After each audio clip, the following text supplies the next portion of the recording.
Panorama group, जो सोचता है वो करता है। आपके अपने सपनों का आशियाना। नमस्कार, आप देख रहे हैं सिटी पोस्ट लाइव। मैं हूं सृष्टि राज और मैं आपके साथ वैष्णवी। शिवराज पाटिल भारतीय राजनीति का एक शांत, संयमित और प्रभावशाली चेहरा। कांग्रेस के वरिष्ठ नेता, पूर्व केंद्रीय गृह मंत्री और विनम्र स्वभाव के लिए प्रसिद्ध शिवराज का आज यानी कि 12 दिसंबर 2025 को 91 वर्ष की आयु में निधन हो गया। लातूर स्थित अपने आवास देववर में उन्होंने अंतिम सांस ली। उनके निधन के साथ भारतीय राजनीति से एक ऐसा नेता चला गया जिसने लगभग 6 दशकों तक देश की प्रशासनिक संरचना, संवैधानिक संस्थाओं और संसदीय मर्यादाओं को अपने काम और व्यवहार से समृद्धि दिया। शिवराज विश्वनाथ पाटिल का जन्म 12 अक्टूबर 1932 को महाराष्ट्र के लातूर जिले में हुआ। उनके पिता विश्वनाथ पाटिल एक साधारण किसान थे। ग्रामीण परिवेश में पले बड़े शिवराज पाटिल शुरू से ही पढ़ाई में बेहद मेधावी थे। उन्होंने अपनी शुरुआती शिक्षा स्थानीय स्कूलों में पूरी की और बाद में औरंगाबाद और मुंबई विश्वविद्यालय से कानून यानी कि LLB और राजनीति विज्ञान में पढ़ाई की। वकालत की पढ़ाई ने उनके भीतर तर्कशीलता, संविधान की समझ और व्यवस्था के प्रति सम्मान विकसित किया, जो आगे चलकर उनकी राजनीतिक पहचान भी बना। राजनीति में उनका प्रवेश कैसे हुआ, तो आपको बता दें, शिवराज पाटिल का राजनीति में उठान 1960 के दशक में हुआ था, जब वह महाराष्ट्र युवा कांग्रेस से जुड़े। उनकी क्षमता, संयम और संगठनात्मक कौशल के कारण कांग्रेस नेतृत्व ने उन्हें तेजी से आगे बढ़ाया।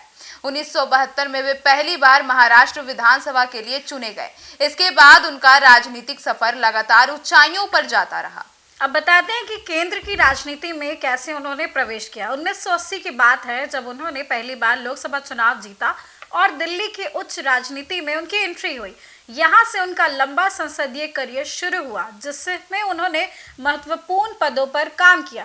अब शिवराज पाटिल का संसदीय और राजनीतिक सफर आपको बताते हैं। लोकसभा स्पीकर के तौर पर उन्होंने 1991 से 96 तक काम किया। शिवराज पाटिल की सबसे बड़ी पहचान उनकी लोकसभा स्पीकर के कार्यकाल से जुड़ी हुई है। उनका कार्यकाल भारतीय संसदीय इतिहास में सबसे शांत, मर्यादित और अनुशासित कार्यकालों में गिना जाता है। सदन की गरिमा बनाए रखने में वो अत्यंत सफल रहे। किसी भी पार्टी विशेष के प्रति झुकाव नहीं दिखाया। बहस की गुणवत्ता बढ़ाने और सांसदों के समय पर नियंत्रण के लिए नियमों को सख्ती से लागू किया गया। विपक्ष और सत्ता पक्ष दोनों उन्हें एक निष्पक्ष और संतुलन स्पीकर मानते थे। उनके कार्यकाल के दौरान लोकसभा 3 बड़े आर्थिक सुधारों की बहसों का केंद्र बनी।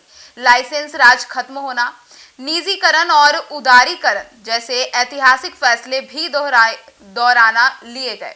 आपको बता दें, केंद्रीय मंत्री के रूप में उन्होंने कब कब काम किया और कैसे काम किया, तो शिवराज पाटिल ने समय समय पर कई मंत्रालयों में अपनी सेवाएं दी है, जैसे रक्षा राज्य मंत्री, विज्ञान एवं प्रौद्योगिक मंत्री, कार्मिक एवं प्रशिक्षण मंत्री। गृह मंत्रालय भी 2004 से 2008 तक उनके पास थी। उनकी प्रशासनिक पकड़ मजबूत थी और उन्हें शांत स्वभाव तथा नियमों के प्रति कठोरता के लिए जाना जाता था। गृह मंत्री के रूप में 2004 से 2008 तक वे स्थापित रहे। मनमोहन सिंह सरकार के दौरान उन्हें केंद्रीय गृह मंत्री बनाया गया था। यह उनका सबसे चुनौतीपूर्ण रोल था। अब उस दौरान उनकी उपलब्धियां आपको बता दें तो खुफिया तंत्र और पुलिस सुधार की रूपरेखा तैयार की, गृह मंत्रालय के कामकाज को व्यवस्थित और तकनीकी रूप से उन्नत किया, राज्यों के साथ समन्वय बढ़ाने के लिए कई प्रणाली बनाई, आतंकवाद से निपटने के लिए कई रणनीति मीटिंग्स और सुधार प्रक्रिया भी शुरू की। विवाद की बात करें तो 2008 में मुंबई पर हुए 26/11 आतंकी हमले के बाद शिवराज पाटिल को आलोचनाओं का भी सामना करना पड़ा। उन पर आरोप लगे कि सुरक्षा एजेंसियों की विफलता की जिम्मेदारी उनसे जुड़ी है। दबाव बढ़ने पर 2008 में उन्होंने पद से इस्तीफा भी दे दिया था। कई विशेषज्ञों का कहना है कि वो व्यक्तिगत तौर पर ईमानदार और सक्षम व्यक्ति थे, लेकिन उस समय की प्रशासनिक स्थितियां ने उन्हें बलि का बकरा बना दिया। अब राज्यपाल पद की बात करें तो केंद्रीय राजनीति से हटने के बाद भी उन्होंने अपना योगदान दिया। उनका योगदान रुका नहीं। पंजाब के राज्यपाल रहे 2010 से 15 तक, साथ ही चंडीगढ़ के प्रशासक भी रहे। इस संवैधानिक पद पर उन्होंने अपने अनुभव का उपयोग करते हुए शासन को अधिक पारदर्शी और शांतिपूर्ण बनाया। पंजाब जैसे संवेदनशील राज्य में उनकी भूमिका अत्यंत संतुलित रही। आपको बता दें कि शिवराज पाटिल की राजनीति की कुछ खास बातें जैसे संयम और सादगी। वे भारतीय राजनीति के उन नेताओं में से थे जो शांति, विनम्रता और सादगी के प्रतीक थे। विवादों से दूर रहना, कठोर शब्दों का इस्तेमाल ना करना, नियमों का सम्मान करना उनकी पहचान थी। संविधान और संसदीय नियमों के जानकार रहे हैं। बता दें कि लोकसभा स्पीकर के रूप में उन्होंने संविधान और संसदीय परंपराओं को नई ऊंचाइयां दी। देश के बड़े संसदीय विशेषज्ञों में उनका नाम हमेशा लिया जाता है। साफ सुथरी छवि है उनकी। बता दें कि उनके 60 साल के करियर में भ्रष्टाचार का एक भी आरोप उन पर नहीं लगा। वो एक आदर्शवादी, नैतिक और स्वच्छ राजनीतिक के समर्थक थे। विकास की सोच भी उनकी काफ़ी थी। महाराष्ट्र में अगर बात करें तो उन्होंने शिक्षा, ग्रामीण विकास, सिंचाई, सड़क और किसान कल्याण पर कई सारे काम किए। लातूर में सूखे और किसानों की समस्याओं पर उनकी नीतियां आज भी याद की जाती हैं। और कांग्रेस में उनकी भूमिका की बात करें तो कांग्रेस के भीतर वे नीति निर्माण, संगठन और अनुशासन से जुड़े बड़े चेहरे थे।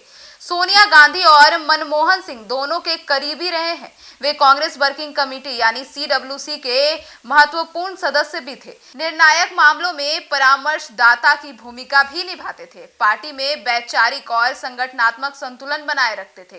कांग्रेस के बाद उन्हें सक्रिय बुजुर्ग के रूप में जाना जाता था, क्योंकि उम्र अधिक होने के बावजूद भी वे लगातार काम करते थे। मानवीय पक्ष की बात करें तो वे आध्यात्मिकता में गहरी रुचि रखते थे। योग, ध्यान, गीता, वेदांत और नैतिक जीवन पर आधारित कई व्याख्याएं देते थे। वे महात्मा गांधी और विनोबा भावे के विचारों से गहराइयों से प्रभावित थे। उनकी व्यक्तिगत जीवन शैली की बात करें जो कि अत्यंत साधारण थी। दिखावा बिल्कुल नहीं करते थे, शक्ति का प्रदर्शन भी नहीं करते थे। हर व्यक्ति से विनम्र व्यवहार से बातचीत करते थे। मीडिया विवादों से दूर रहते थे। निधन और की जो प्रक्रिया थी उनकी, वो भी आपको बता दें तो 12 दिसंबर यानी आज का दिन, उनके निधन के बाद देश भर में शोक संदेश आए हैं। नीतीश कुमार ने भी बहुत सारे मैसेजेस दिए हैं। बताइए सहयोगी वैष्णवी। उनका कहना है कि उनका निधन राजनीतिक और सामाजिक क्षेत्र के लिए अपूरणीय क्षति है जिसे पूरा नहीं किया जा सकता। वही अखिलेश प्रसाद सिंह ने भी लिखा और कहा है कि देश ने एक बड़ा राजनेता खो दिया। मनोज झा की बात करें तो उनका लिखना है कि कांग्रेस ने अपना एक मूल्यवान स्तंभ खो दिया है। भारतीय राजनीति में शिवराज पाटिल का काफी महत्व है। भारत की राजनीति में कई नेता अपने भाषणों के कारण, कई लोकप्रिय निर्णयों के कारण, कई अपने आक्रामक रुख के कारण चर्चित होते हैं, लेकिन शिवराज पाटिल की बात करें तो एक अलग तरह के नेता थे। शांत, नैतिक, विचारशील और जिम्मेदार। उनकी सबसे बड़ी विरासत ये है कि संसद की गरिमा कैसे बनाए रखी जाती है, प्रशासन में मर्यादा कैसे रखी जाती है, राजनीति में नैतिकता कैसे जीवित रखी जाती है, विरोधियों से भी सम्मानजनक व्यवहार कैसे किया जाता है। वे इन सब के जीवंत उदाहरण थे।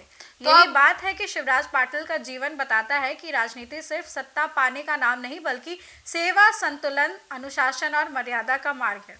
उनका निधन एक ऐसी परंपरा का अंत है जो अब भारतीय राजनीति में बहुत कम दिखाई देती है।